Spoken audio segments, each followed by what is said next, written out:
Hey, it's Lee. Welcome to Business Problem Solved. Today, I have the immense pleasure of chatting with Sandra Thompson, founder of EI Evolution. How the devil are you, Sandra?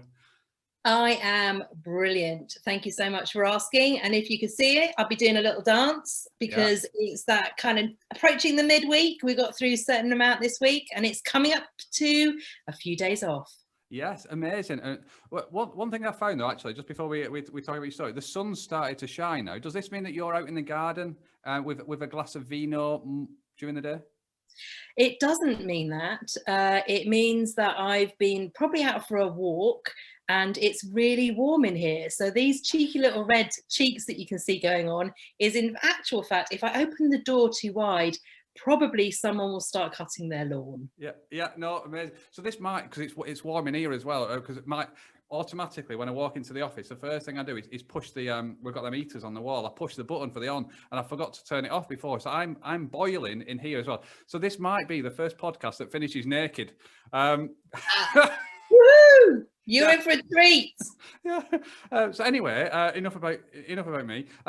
So Sandra Thompson, how have you got? Normally I say, how have you got to sit in that seat today? But I think you're the first guest I've spoken to that's standing up. So how have you got to stand up in that position today, Sandra Thompson? You see, I'm 5'2", so some people do wonder whether I'm sitting or standing. So that's a little bit of an in-joke there. Where to start then? So I think I'm going to kind of work backwards maybe with, can I start going backwards with what I'm doing now and where that all came from? Is that allowed? Yeah, of course it is. Yeah, Okay, amazing. It's your journey. Oh, thanks. So right now I wear a few different hats. The first thing is that I lecture. So I'm a lecturer in a business school in central London, Pearson Business School, and I teach poor souls all about people management and leadership and some stuff on customer experience and emotional intelligence. And I got that gig by accident. I went into Pearson and I said to them, do you know, I've done some consultancy on student experience and I really think you should do it, blah, blah, blah. And I could tell they weren't listening. And I was just like, well, this is a bit of a waste, isn't it? But actually they weren't listening because they were thinking about, she could teach this. So rather than saying, yeah, sure, you can have a consultancy gig, they said, have you ever thought about teaching this? No. Would you think about it? Yes. Wow. And so I walked out of that building with my first ever lecturing job and they trusted me. I mean, I had a bit of an interview type kind of audition thing to make sure that I was able to communicate at least. But my gosh, you know, who knew? And it was one of those things where it was that sense of, am I going to regret saying this? Am I actually going to be able to do this? And I just thought, do you know what? Do it for a month and no one really cares. And 5 years later, that's how I landed that particular gig. You just don't know until you say yes and then you figure it out. I think that's what someone said once.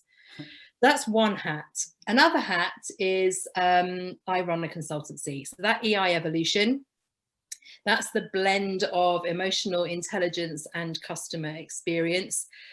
Whew, and that's a bit of a longer journey. So 10 years ago, I was made redundant. 11 years ago, I was made redundant. Reorganization, do you want these particular jobs? Not really. Well, ta-ra then.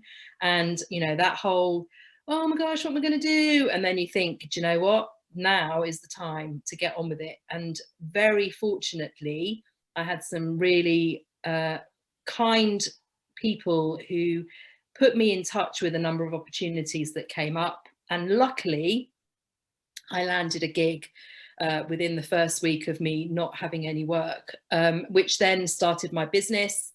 I was very fortunate to work with some really great brands in the last 10 years, you know, Arsenal Football Club, depending on how you feel about that. Raised eyebrows from Lee. I think we know who he supports. And then, you know, Waitrose, Vodafone, and also some SMEs as well. And actually, I love working with those too. So that's the kind of consultancy bit. But before all of that, I was a marketeer. Yeah, wash my mouth out. I worked in a marketing role and I loved it. And actually, the reason why I loved it is because it was all about people. Trying to understand how people tick. I mean, it's fascinating. I certainly did the wrong degree because I should have done psychology. And I didn't do psychology, but marketing is isn't marketing great? So I never really understood how important marketing was until I had my own business. And and it's so important, so important. And but it also it kind of allows you to be your creative self as well. So I think it ticks a lot of boxes for me personally. But when I was in the corporate world, marketing was never really seen very favorably. They were the first ones to have the budget cut. So in fact, actually, let's just talk about that just for a second. Why? So you said that marketing is great. You've loved marketing. I now see the value of marketing. Now I've got my own business. Why do corporates not see the value of marketing? Now, it's really interesting because now I run a business and I do a bit of my own marketing, and I deal with marketing agencies. I can now see why some people don't have time for them. And the reason is that they talk a load of jargon, which I used to do, and sometimes the results aren't instant. And so as a business, if you're going to talk to me in gobbledygook and show me all this shiny stuff, when really what I want is grit and result, you run out of patience. And actually, when I reflect on the times I'd have conversations about, and the brand, and the essence of the brand, and the brand architecture, I mean, they're all important, right? But the MD doesn't care. They just want, that's not true. Please forgive me, anyone who's listening from a marketing background. I know that they do, but often they don't need to know all that stuff. And I definitely recognize a time when I thought that I was more important because I had all of this language that I was using, and it wasn't bringing in the immediate results. It's different now to when I was a girl doing the marketing stuff. Because of course, with digital and with the amount of data available, it's far easier to understand it. But I can tell you one thing, you definitely notice those organizations who haven't invested in the marketing because they fail. Eventually they fail, or they become perceived as something that they are not. And then they've got to invest so much more money in trying to correct that course. So I think, you know, some of the amazing neuroscience, the behavioral science, the psychology that's now coming into marketing is making, I think, more robust. You've got more kind of you had test and learn in direct marketing, but it feels like there's more tangibility. But I do think it comes back to prove your worth, because you know what, over there in operations, they've got stuff moving, I can see it. Yeah. Over here, I've got a name and nice colours and a couple of brochures. Which one do I absolutely have to? This is me waving my hands right now. Yeah. Which one do I absolutely have to rely on to keep my business running? And that's where marketing gets the cut. Yes, completely. So just before I ask my next question, have you got any other hats? Yeah. Ready? Yeah, go for it. Okay, so I have a coaching hat. So I did a master's degree about 20 odd years ago, and that was about emotional intelligence then, because Daniel Goleman's book had been out, I don't know, 4 years or so. And I read the book, wrote my dissertation, and then forgot. How can you forget? One of the most traumatic periods of my life, writing up a 15,000 word dissertation. So I forgot that I did emotional intelligence, and the college invited me to write an academic paper. And yet again, I just said yes. And then I'll figure it out, right? Be fine. And I chose to do it about emotional intelligence. So again, it was coming from another theoretical background. At that point, I thought to myself, do you know what?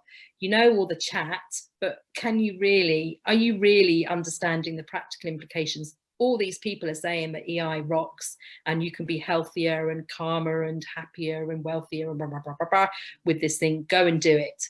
So I went off and I joined Goleman EI, and I studied for about 1.5 years, and I've luckily passed the exam. And as a consequence of passing the exam and getting a badge, I can now coach people, but with a kind of emotional intelligence slant.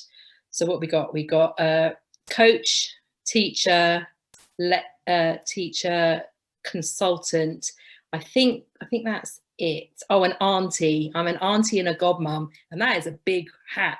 Yeah. Right. Let's get clear on that. Yeah. Amazing. So thank you for that. I've got so many questions. I don't know where to start. So in fact, actually, I'll start here. I'll start with the EI stuff. So you've got EI evolution is now what you do as part of the consulting stuff. and then it was a coach. So is it the same EI? Is it still? Is that what it is? So emotional intelligence is that the EI for evolution? Yeah, and it's the EI for the Goleman stuff. What is emotional intelligence in your eyes? I always use the Goleman definition that he came up with. So he didn't create emotional intelligence. It was created by a bunch of other people, but he popularized it. But I pick his because it's easy to understand.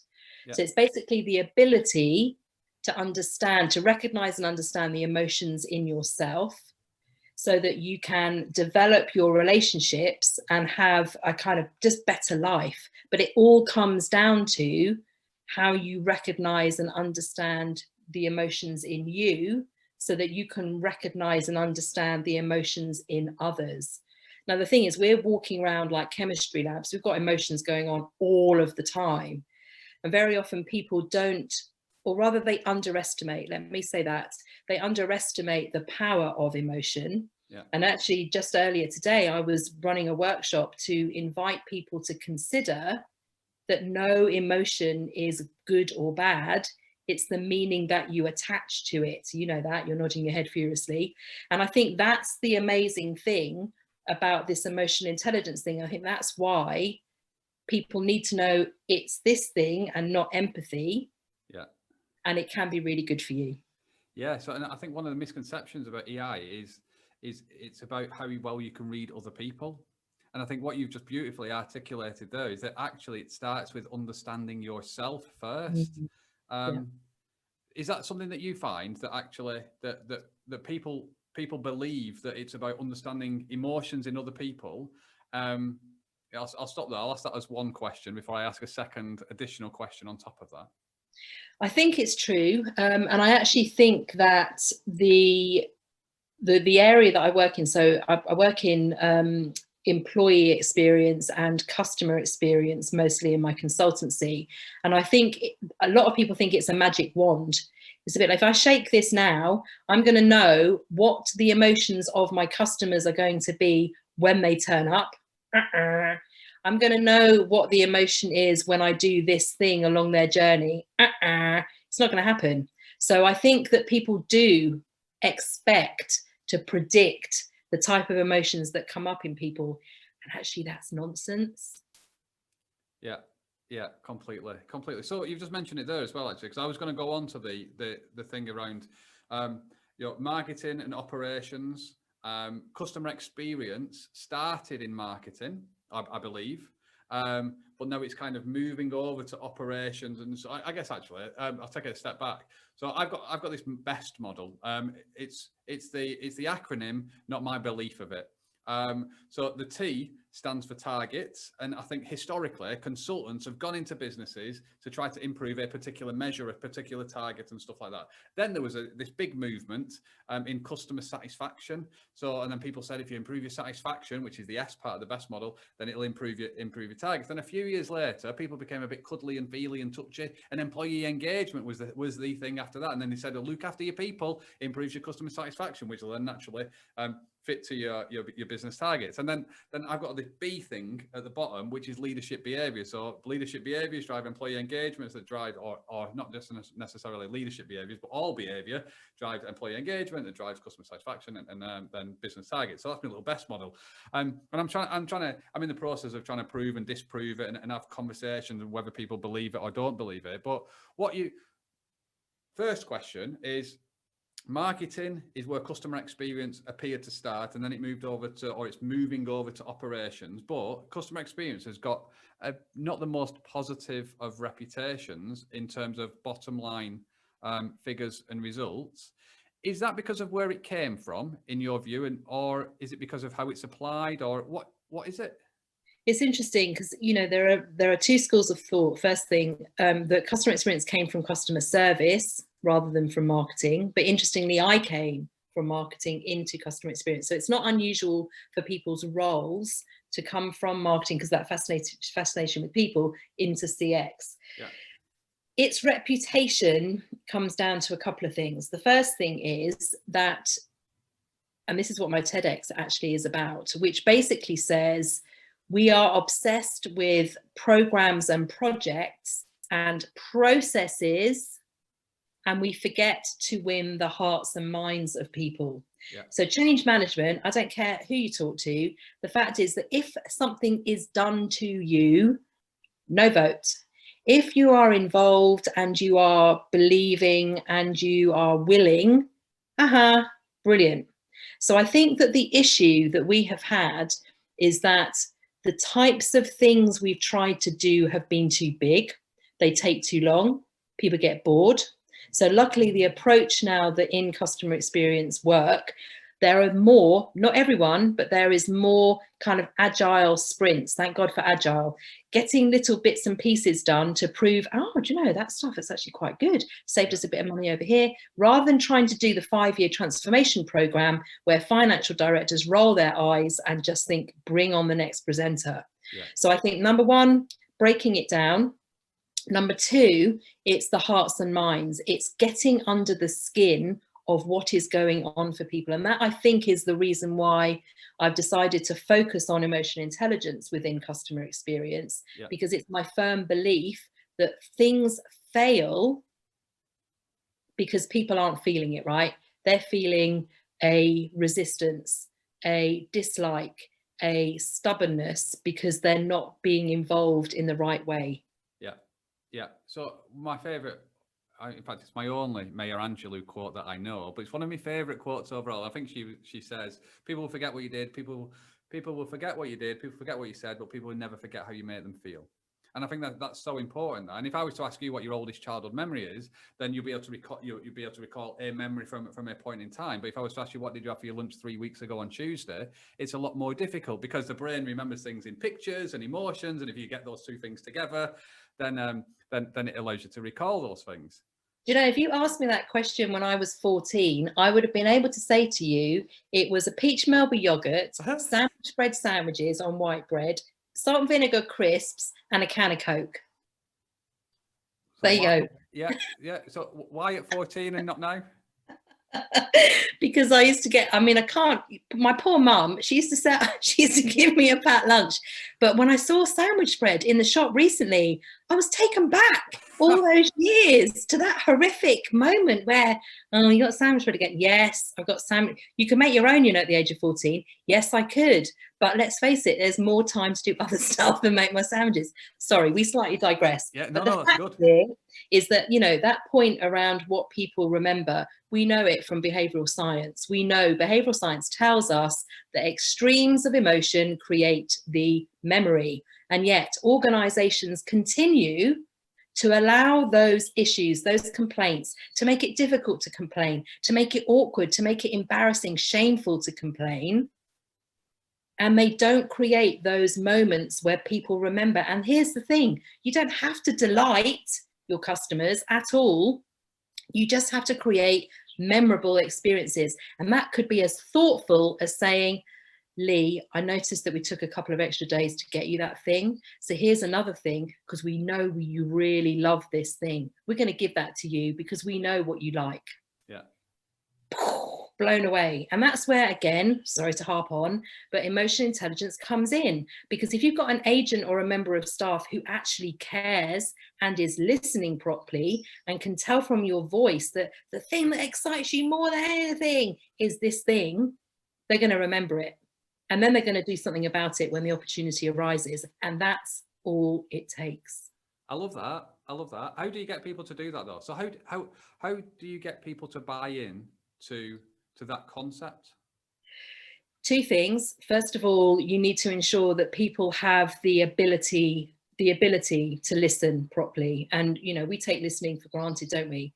We hear so much stuff all the day, days in, days out. Are we really tuned in? We should be exhausted when we properly focus in on what someone's saying, because it's not only what words, the tone, the speed, the emphasis and all that kind of great stuff. It's often the body language and some facial expressions that you chuck in for good measure. That's one thing.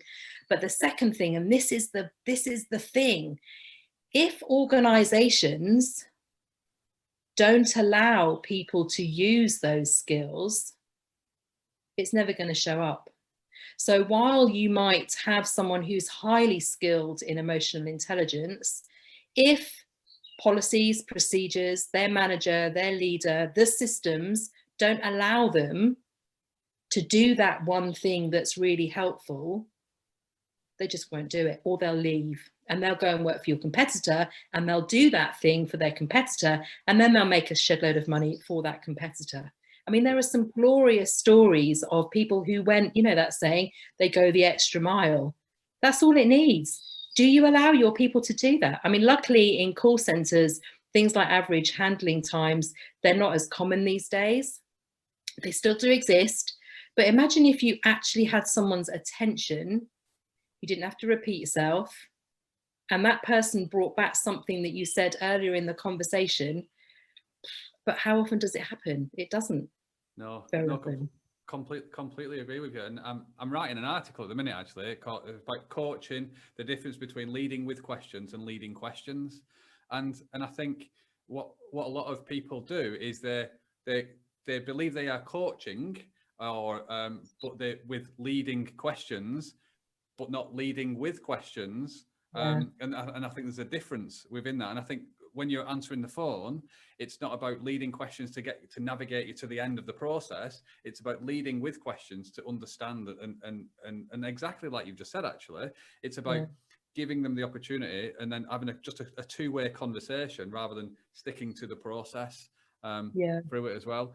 You come across, right, Sandra, and you're well passionate about what you do. You fully believe what you do, and I could talk to you for so many different avenues and tangents about all of this stuff. I want to ask you more about your school dinners, but I'll not do that. It's best not to. Yeah. No, have you always been this passionate, driven person? Yes. And I think that I, again, was very fortunate in that, you know, my parents, they made their whatever success means to anyone, they made their lives. And I saw, you know, my mum lived in a tiny valley in the middle of Wales, and she moved from that tiny weeny little village in the middle of the valleys in the middle of Wales, we're getting the idea here, to London when she was 15 years old to find a job. Wow. This woman was determined and resilient and phenomenal. And my dad started his own business, did some other bits and pieces. But I think that they instilled in me and my sisters that if you really want to do something, you can do it. You know, this whole thing about it's out of my control. Of course, there are certain things. I can't become an astronaut now. Kind of been that idea. But, you know, if you really want to do something, then you can make it happen. You can make it happen. And it's interesting you say this, Lee, because in fact, I find I'm a bit Marmite. Some people find it a bit like some kind of when they meet me when I'm like this, because I'm feeling very energized. And there are other times when I have to tone it right down and be far more methodical and calm, because otherwise people do a runner because they're thinking, if she expects me to be like this, you've got another thing coming, quite frankly. But I think I've been very fortunate in the opportunities that have come my way. I think that lots of things in life, you know, I quit my job at 30 and I went traveling around the world on my own, you know, without a mobile phone, without a laptop. Those are the days. So I think you set up yourself with opportunity. And I think I've just been very lucky to meet some extraordinary people and to be presented with some outstanding opportunities. I've just grabbed them. And actually not all of them worked out. Some of them were actually some of them were a bit of a nightmare, but you kind of live and learn, right? Don't you? And you kind of just think, what do you really want? And I brought this along. You won't be able to see this, guys, but I've got this book that's called Goal Digger. Oh, yeah. And I think if you're able just to focus, write a few things down. If you want something, that's what I tell my partner's kids. If you want it, you can have it. Yeah, I love the sermon. No, I love it. I love it because I think you're often, in fact, actually, you mentioned the word lucky and luck a few times. Is it luck? There's a great, thank you for asking that question. Truly, I think you make your own luck. But I think that there are certain times when extraordinary things happen well, you know that much better than I do, but you know, if you're willing and open-minded. So I could have said to Pearson, I don't do teaching, I don't think so, I'm out of here. I could have said to the person who said, do you want to do an academic paper? Nah, not doing that, too difficult. I could have said, when I moved in with my first partner at that time, oh, I don't know if I'm going to do this, but I'm grateful for that. You know what I mean? It's all life experiences. So if you're able to be open-minded and perhaps take on a bit of risk, what's the worst that can happen? There will always be mates and some family members hanging around where you can sleep on their floor and you'll find a job somewhere. And that's what I say to my partner's boys is, if you want it, you'll find a way. And with LinkedIn now, it feels so much easier. You know, my students tap me up for placements. They'll, you know, if they work studiously, then of course I'll put them in touch with someone from EY or PwC or whatever else. But if you don't ask, you won't get, and you'll never know. Yeah, when you were talking through your introduction, and you said that you'd said yes a number of times, and when I asked you the look question, I think it's because you've said yes so to different opportunities, and I think it was the Richard Branson quote that you said around learn how to do it after you've said it, or whatever, however it's said, and I think that's so important. But you're living proof of actually not closing doors, just seeing where those doors take you. Is that because of the lessons from your parents, or is it because, is it ingrained? What is it that gives you the confidence, Sandra, to walk through an open door? I think oh my God, that's another great question. We're digging into the self-awareness here right now. I do think that the way that my parents were, and you know, let's not beat around the bush. We used to fight like cat and dog too, because I was a bit of a nightmare teenager, quite frankly. I used to push the boundaries all of the time, but they did prove to me that things are possible. I think that's one thing. And the second thing is that I'm fiercely independent. And I think that when you make the choice to make your own choices, you kind of leave yourself without a choice to take those steps. You know, the number of people who said to me, I can't believe you're going traveling on your own. Oh my God, you're 30, you're a woman, you're 30, you're not taking a mobile phone. Oh, wouldn't do that, wouldn't be able to do that. And I just thought, you know what, I am absolutely petrified, but I'm going to do this anyway, because how bad can it be? And I think the more of those steps that you take, the more confidence you get. So I think I'm answering your question. It's, you know, those little steps of, so if I do take my driving test, let's see what happens. Oh, have I failed, have I passed? If I do ask that question in that meeting, if I do make contact with that person and ask them if I can have an interview, they're all little things that mean, you know, it still can be quite crushing when the answer I get back is no, or something goes Pete Tong, but it's the ability to bounce back and know that there's so much amazing stuff. I think it's Tim Minchin, who the Australian comedian who's done amazing stuff. You know, when he says, is the world not big enough for you? Is there not enough curiosity and wonder in the whole world? And I just think, get out there, live your life. Yes. Yeah, I love it. And I could talk to you all day. And the next question really is, when you said you were a teenager and you were pushing those boundaries, is that the real reason you had peach Melba yogurt for your lunch?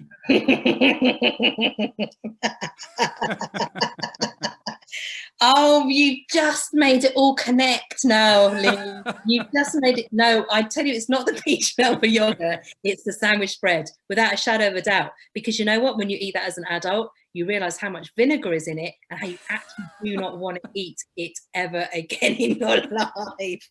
And a wagon wheel. I had a wagon wheel too. Amazing. Whilst we're on the subject of food, what are you having for your tea? I don't know. I made dinner last night and I have absolutely no idea what's happening tonight. Do you take it in turns? We do take it in turns. Quite frankly, it's mostly my partner that does the cooking, because normally I'm doing stuff. So he's very good like that. And also we rope my partner's kids in and they're brilliant cooks. Oh my gosh, if they could cook every night, I would be well delighted. And also probably another stone heavier, which I don't really need to do. So are you saying that in the hope that they're going to listen to this podcast and they'll get the message? Okay, here we go. Curry. Do you think they heard that? Did I try? Yeah. I don't open the door. Let's see. Yeah. Amazing. Yeah, no, I'm a bit of a sucker for traveling to India and eating curry for breakfast. That's my vice. Yeah. What's next Don't for tell you? anyone. What's next for you, Sandra? I am almost effervescent with excitement. You think this is high energy. We're working on a project which is a totally different type of event. It's a summit, but it has 5 months worth of learning in what we're calling the Learning Lounge, which starts in May. So it's wait for this, it's a catchy title, the EI Evolution Summit. Woohoo! Hey, very So good. it's the EI Evolution Summit. We're speaking at the moment to some pretty big names, household names, to come and speak in October. And we've got 5 months worth, and we're going to cover customer experience, employee experience, and remote work experience. Those 3 things for 5 months, and then 2 days of amazement, and then everyone can go home. It's all going to be online. Fantastic. I love that. And that's big, and I'm excited. Yeah, no, that's well exciting. The thing that's in my head is, I can't stop singing EI go. I can't stop singing that in my head now. So apologies for that. Right. Dear me, sorry. One final question. If people want to know more about you, because I want to know more about you now, Sandra, because there's so many different tangents that this conversation could have gone. I want to know more about emotional intelligence. I want to know more about EI evolution. I want to know more about your teaching and the stuff. Where can people go to find out more about Sandra Thompson? So there's 2 places. One is the website, which is eievolution.com. No surprises there. And then really LinkedIn. Check out. I think it's Sandra Thompson CXEI. So I'm not American and I'm not 84. So if you find that Sandra Thompson, that's not me. But no, Sandra Thompson CXEI. And because LinkedIn, I'm kind of, it's like Facebook, I think, or whatever the other thing is that most people are on every day. I'm on LinkedIn all the time because I'm curious and fascinated. So yeah, either the website or LinkedIn. Perfect. I just want to say thank you so much for sharing about your journey, your story, what you've got on, and then the exciting journey that's about you're right to embark on. It's been thoroughly enjoyable to chat with you. I'm not going to be able to look at sandwich bread the same again, or peach Melba yogurts. They've gone from my fridge when I get home. But yeah, good luck with everything, Sandra, and take care. Thank you, Lee. It's been a delight. I haven't laughed this hard for ages. Cheers, Sandra.